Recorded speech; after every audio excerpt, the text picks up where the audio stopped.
Сәлем достар. Біз бүгін витаминге толы шек қарын мен манты пісіреміз.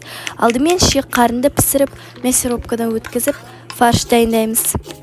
Одан кейін картоп, жуа, тұз, бұрышын қосамыз. Жуасын көбірек қосақ тәтті болады. Бәрін қосып, енді араластырамыз.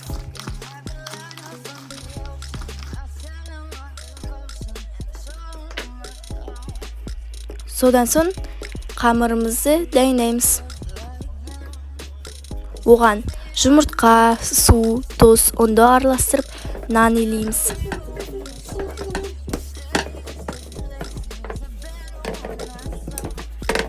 Содан соң нан жаямыз.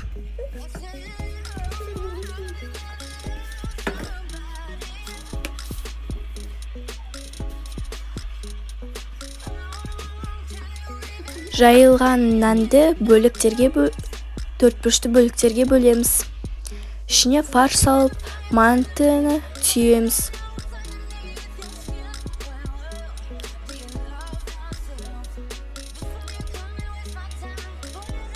Оны содан соң мантоваркаға салып, 45 минутқа отқа қоямыз.